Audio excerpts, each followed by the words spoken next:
Back at it after a football bye week. It is now football game week, and we're back on Facebook Live. Head coach Mike Neu joins us as always. How was your week? It was good. Actually got a chance to step back for a second, kind of look at some of the things that we're doing really well, try to focus on those. We practiced for a couple days, really focusing on technique work, individual work, and competing against each other, try to restore some fun there in practice. And then we were on the road recruiting for a good part of the week too, so we needed to attack both areas and feel very good about it. Are there particular areas in a bye week that you kind of looked at in terms of self-evaluation and beyond just individual work or skill work, you said, this is a facet of the game that we've got a couple of days here to work on, we need to improve here? Well, I think overall just our mindset as a football team right now with some young guys that are very impressionable and looking at the things that we've done well through the season, you want to make sure that guys don't lose sight of that. Yes, it's been a tough last couple of weeks, but we've done some good things here. It's going to be nice to come back home, play back in Schumann Stadium. We're 2-0 here at home. We take a lot of pride in protecting our house. So that's something we want to focus on, and then making sure guys understand that, hey, injuries happen to every single team. There is no excuses.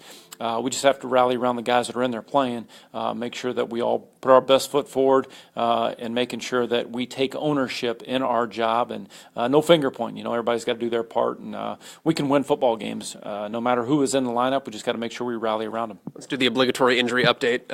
Who's healthy and who's not at this point for you? Yeah, nothing's really changed as far as the injury front. It was nice to have Vinny Palizzetti back in the starting lineup against Akron, and he made it through that game and with no setbacks, so he'll continue to be back in the lineup. But nothing's really changed with the rest of the guys. We're still day-to-day. Nobody has returned to practice. So that's kind of where we're at. All our focus and our mindset as we prepare for Central Michigan is expecting the same guys to be on the field for us, and we'll just take it day by day here with the others. Obviously, you've got a certain degree of tunnel vision, but when you look at what else has happened in the league as well, does it turn into one of those things where it's easier to get guys on board? Not the buy-in's always there, but when you can point to a kid and say, look at what else is happening in this league, when you look at some of the scores and say, listen, nothing's set in stone, let's go out there and play. Well, that's part of the process where you just try to tell guys every week is a new week. Football, things change from week to week. Injuries change the game, injuries change a football team, and so then you deal with weather issues. And so every week's a new week, every week's a new challenge, and I think it just goes to show you that in our conference, and we're just worried about the Mid-American Conference right now, but it's a crazy league, and things change, things happen every single week, so we got to stay the course. We've got half a season left to play here.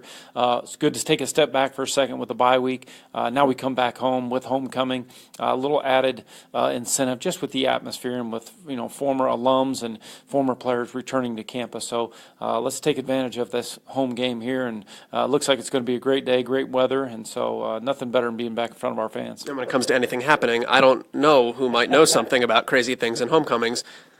Anyway, we'll get to that later. Let's talk about the opponent for you with Central Michigan. You've got two hungry teams here because they come in 1-2 in conference. They want to get a W. You guys know where you're at. What do you know about the Chippewas? What have you seen on film at this point? And how does the bye week play into that as well in terms of preparation, having the extra time, but also not overthinking it and kind of out-coaching yourself? Yeah, no question. I think one thing you want to do during the bye week is you want to really focus on what you do well as a football team and concentrate your game plan efforts towards that first and foremost. Yes, you want to watch your opponent and say, okay, what do they present that might be different than what we've seen, or what do they do well offensively, defensively? But it is Central Michigan. They've got some experienced players in that lineup. Yes, they've had their share of setbacks. This past game against Toledo was in some rough conditions with heavy rain throughout the game. Toledo controlled the ball really for almost double time of possession. But the week before that, they beat a good Ohio football team on the road. So we know what Central Michigan's capable of. One thing you look at and say, okay, they've taken the ball away more than any team in the MAC. I think they've forced 17 turnovers, but then on the flip side of that, they've turned the ball over more than any team in the MAC. And so you just look at that number right there and say, hey, they're a dangerous football team. We got to make sure that we do a good job taking care of the ball security, making good decisions at the quarterback position, and then take advantage of the ones that they give us an opportunity. Hey, if we have an opportunity to take the ball away, we got to make the plays that come our way. So that's the one thing you look at, first and foremost. But hey, they're going to be coming in here hungry. It's going to be a physical game. It always is with Central Michigan, and every week's a new week. Every week's a new challenge. We got to make sure we defend our home turf here and get our first MAC win. You talked about that Ohio win for Central. I had a friend at that game, and I got a text message on that Saturday that says, "Oh my gosh, 83 is really good."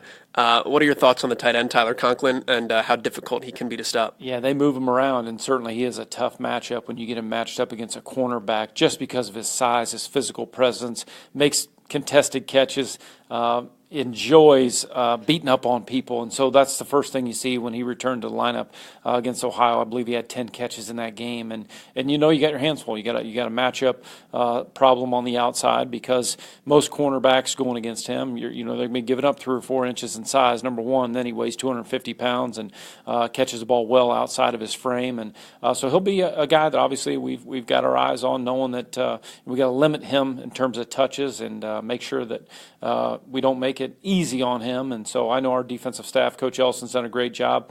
We started that preparation last week knowing that 83 is going to be a matchup guy that they're going to move all over. Challenges that Shane Morris presents. Obviously, he's a Power 5 guy that transfers down with that grad year. What do you see in him that's a little bit different? Well, his goods are really good. He makes some impressive throws. He's a good athlete, got a quick release. Obviously he's been bitten a little bit by the turnover bug. He's throwing some interceptions. And I think as each week progresses here, you see him getting more comfortable with the offense and with what they're doing. But, he's a guy that, hey, we got to make sure and take advantage of the opportunities. We have an opportunity to take the ball away, or our DB's got an opportunity for an interception. We got to make the most of those. But he's a guy, though, that, obviously he throws it well, he runs it well, and he's getting more and more comfortable as every week passes here in their offense. Coach Bono, I'm sure, is not pleased with the fact that they've allowed 200 yards a game rushing, and that seems very un-Central Michigan-like because they're a smash-mouth, usually big up-front team. What have you seen in terms of run game, and where do you think that may create an opening for you guys? Well, part of that is you give Toledo credit. In those rainy conditions, they had a couple of backs break some tackles. Well, really, they had them bottled up, and it really came down to the Toledo running backs doing a good job running through contact. Terry Swanson's pretty good. Yeah, exactly. And so you see that, knowing that that's not typical Central Michigan ball. Certainly the weather played into that some, but we're going to get their best effort. They are physical up front. They're very typically, obviously, very sound against the run, and I'm sure they're going to get back to focusing on fundamentals, being gap sound.